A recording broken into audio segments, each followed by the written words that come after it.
Art Link would like to know, in view of recent events in Jerusalem, he feels that the Orthodox community in Israel relegates women to a class of second-rate citizenry.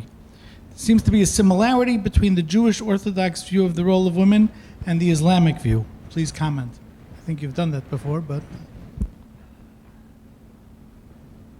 I'm not sure exactly what the Islamic view is.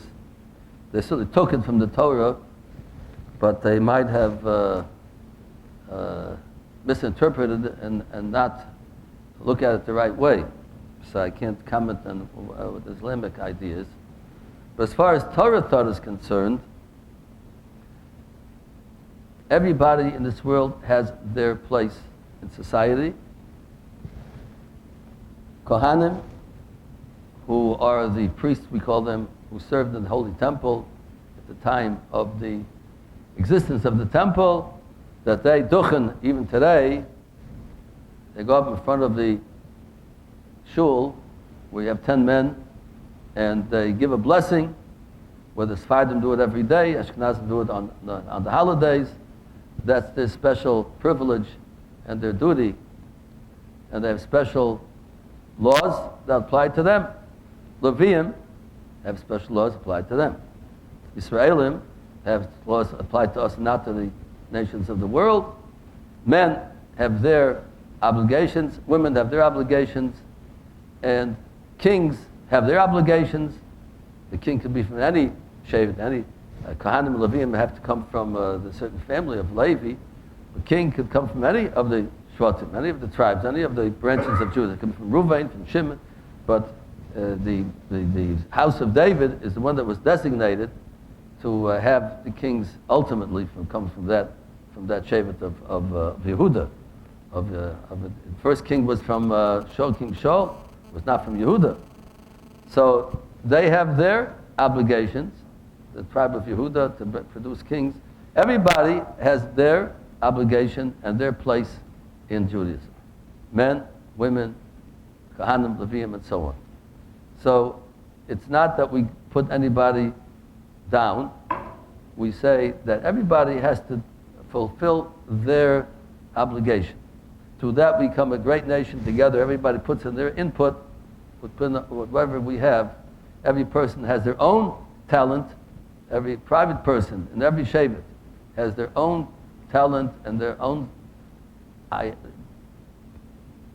capability of producing something that nobody else can do. And they have an obligation to bring that out into the open and donate it to the Jewish nation. So women, I don't know what this person means exactly. We put them down. We don't put down women in any way. And the opposite, we hold them in the high esteem. If we look back into history, the way that the world used to treat women was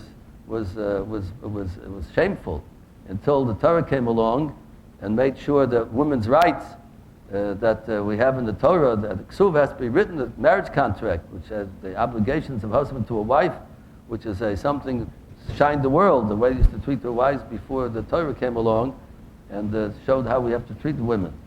So our wives and our daughters and they have their place in the world. They bring up the family. They have the childbearing capabilities, and they have to do what they have to do. So I don't know what this person means exactly. We put them down. Maybe he means in the shul that we put them behind the mechitza. Maybe he means that is, as far as that's concerned, in the Orthodox shul that we keep the women behind the mechitza. But that's not putting them down. That's only we're realizing the weaknesses of men and women, that they have attraction to one another, and therefore during the prayer to God that we want to concentrate and put our thoughts totally in our prayer, and not who's sitting next to us, and not that wife, and not that husband, and we're looking at them to distract us from our prayers. And therefore we separate men from women, which makes a lot of sense. Anybody thinks about it. Not we put anybody down, it's just we're making the prayer more able for us to concentrate and pray like we should. So I don't know what that person, he's very vague about what he meant about that we put down women, but we don't. Comes to the world to come, everybody who fulfilled their obligation will have a front seat in the world to come. And the women who did their obligation, the men did their obligation, the Kohanim did their obligation, everybody did their obligation, made a wonderful, beautiful nation together, everybody putting what they have, and we'll all have a front seat in the world to come.